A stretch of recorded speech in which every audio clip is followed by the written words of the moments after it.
बिस्मिल्लाहिर्रहमानिर्रहीम। अस्सलाम वालेकुम क्लास 10th। आज आपका टॉपिक है स्पीड ऑफ साउंड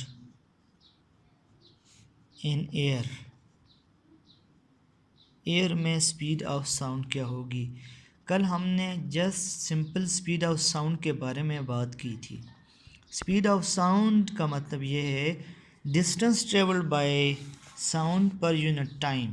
ये मतलब कि ये कल का हमारा टॉपिक गुजरा कि distance travelled by sound per unit time is called speed of sound. और स्पीड जो भी हो उसका फार्मूला है v is equal to S by T.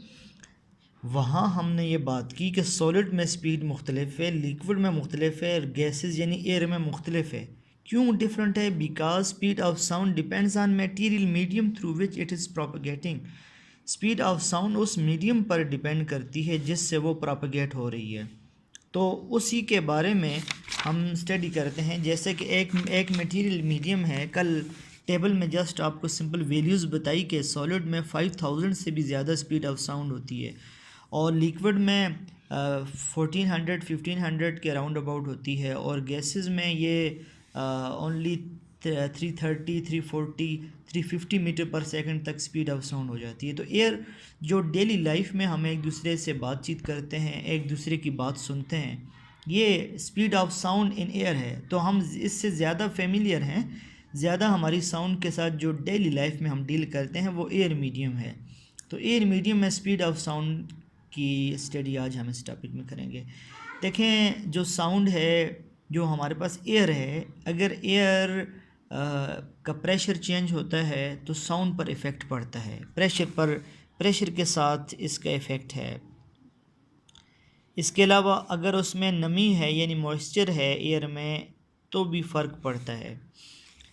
Air hot air है या कोल्ड है, इसके साथ भी फ़र्क पड़ता है। हॉट एयर, कोल्ड एयर, सब के साथ फ़र्क पड़ता है स्पीड ऑफ साउंड का।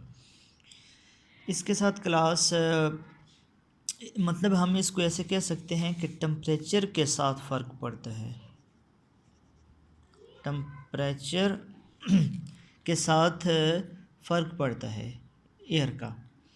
तो अगर एयर का टेम्परेचर ज़्यादा हो या कम हो, उसके साथ स्पीड ऑफ साउंड चेंज हो जाती है। तो speed of sound in air बहुत सारे फैक्टर्स पर डिपेंड करती है।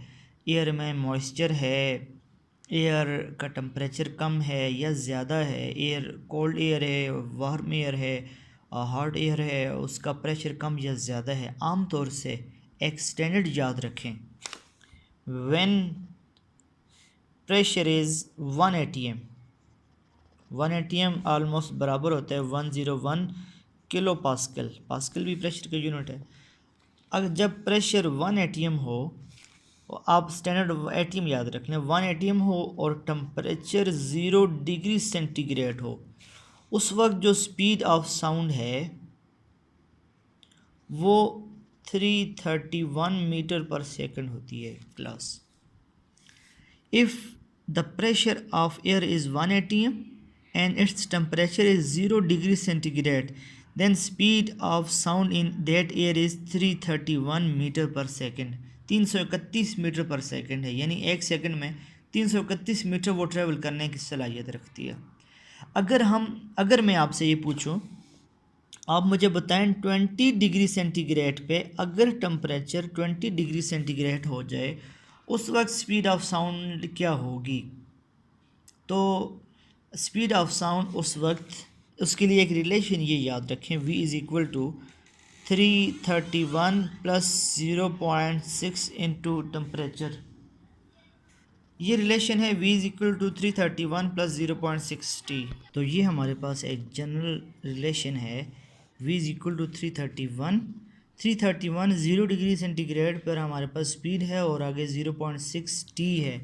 ये t वो टेम्परेचर है। अगर हम 20 डिग्री सेंटीग्रेड पर स्पीड ऑफ साउंड फाइंड करना चाहते हैं तो 331 प्लस 0.6 मल्टीप्लाई बाई ये t की जगह पुट करें, t 20 डिग्री है जी, 20 पुट कर लेते हैं तो ये हमारे पास आंसर आता है 343।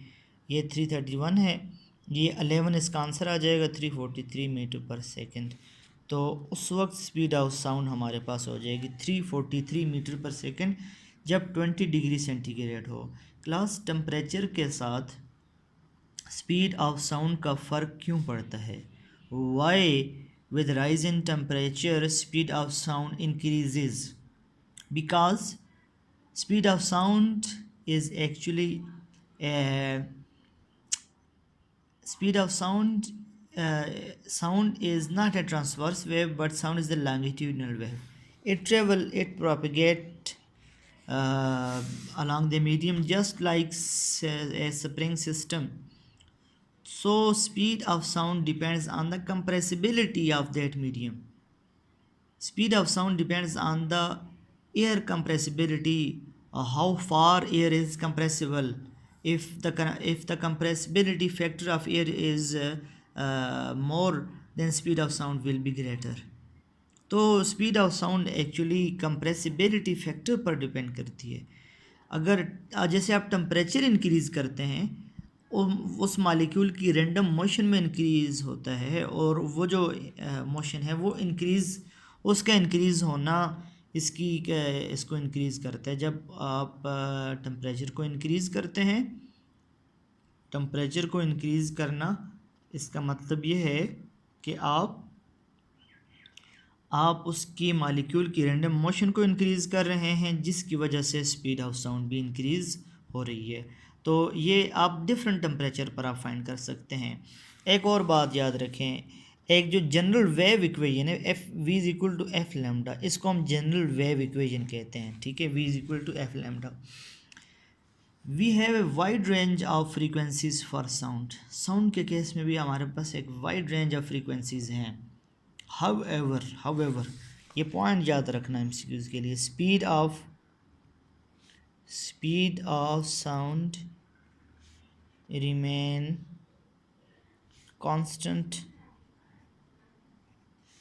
For every value of frequency.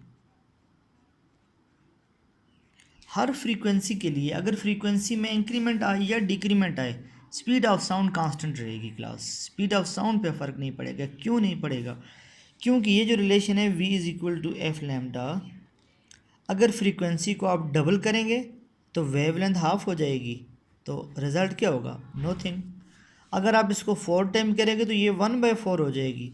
तो when frequency increases then wavelength decreases, as a result their product will be constant. This is general wave equation. तो स्पीड ऑफ साउंड फ्रीक्वेंसी पर डिपेंड नहीं करती, वेवलेंथ पर भी depend नहीं करती.